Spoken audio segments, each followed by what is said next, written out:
नमस्कार दोस्तों, स्वागत है आपका मेरे चैनल पर। आज हम बात करेंगे जीएसटी ऑन रेंट कि किराए पर जीएसटी कैसे लगता है, कब लगता है, कितना लगता है, इसके क्या क्राइटेरिया हैं। आज हम सारी बातें डिटेल्स में समझेंगे।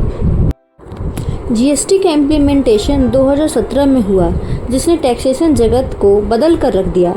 ऐसा ही बदलाव आया रेंटल इनकम पर, यानी किराए से होने वाली कमाई पर। अब कोई भी प्रॉपर्टी, चाहे वह रेसिडेंशियल हो या कमर्शियल, उसका किराया जीएसटी के अंतर्गत एक टैक्स योग्य सेवा माना जाता है। इसलिए किराए पर जीएसटी को समझना आज के समय में बेहद ज़रूरी हो गया है। तो आइए समझते हैं टैक्सेशन रेंट पर कैसे लगता है।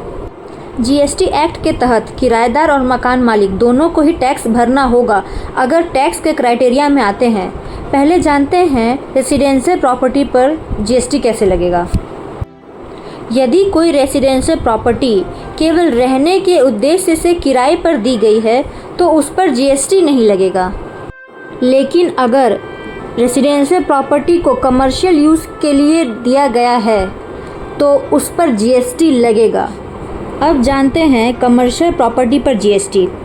यदि कोई कमर्शियल प्रॉपर्टी किराए पर दी जाती है तो उस पर 18% की दर से जीएसटी लागू होता है और यह टैक्सेबल सप्लाई ऑफ सर्विस माना जाता है। लेकिन यदि कोई रजिस्टर्ड धार्मिक ट्रस्ट या चैरिटेबल ट्रस्ट उस प्रॉपर्टी का मालिक है तो जीएसटी पर छूट प्राप्त होती है। रेंट दिए गए प्रॉपर्टी पर जीएसटी कैलकुलेट करने का फॉर्मूला है GST is equal to rent into 18%। चलिए अब एग्जाम्पल लेते हैं। मान लिया जाए आपका कमर्शियल प्रॉपर्टी का किराया ₹30,000 पर मंथ है, तो जो जीएसटी कैलकुलेट होगा वो होगा GST is equal to 30,000 into 18%, जो हो गया ₹5400। तो मकान मालिक को ₹5400 जीएसटी पे करनी होगी। आइए जीएसटी ऑन रेंट को हम एक टेबल फॉर्म में और अच्छे से समझते हैं। पहला, कमर्शियल प्रॉपर्टी। कमर्शियल प्रॉपर्टी के दो केसेस, लैंडलॉर्ड रजिस्टर्ड है या लैंडलॉर्ड रजिस्टर्ड नहीं है।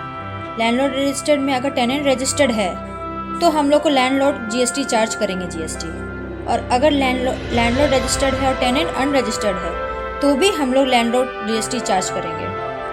लैंडलॉर्ड अगर रजिस्टर्ड नहीं है और टेनेंट रजिस्टर्ड है तो टेनेंट को जीएसटी पे करना होगा।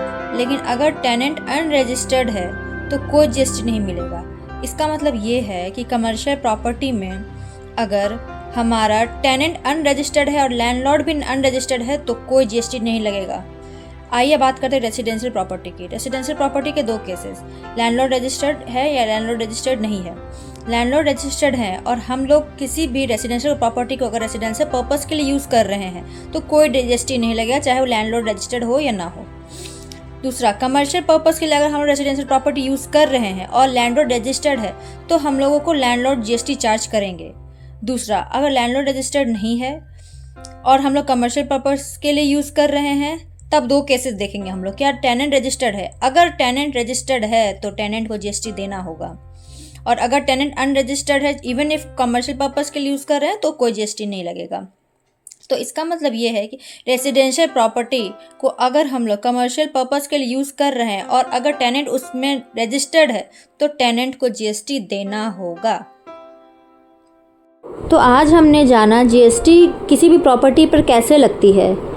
अगर आपको ये वीडियो आज की पसंद आई हो तो ज़रूर लाइक करें और चैनल को सब्सक्राइब करें। Thank you.